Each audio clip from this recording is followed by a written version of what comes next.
Ay man, kita mo gid lang si Raul ng bayaan naliwat ako. Buhay rin akan pangita kadangaton na kurigya sa Magdalena. Ruben, ang sabi mo nandito si Raul. Anong oras na magagabi na hindi ko ba siya nakikita?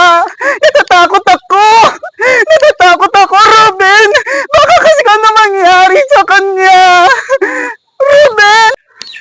Raul! Nandito ka lang pala! Teka lang.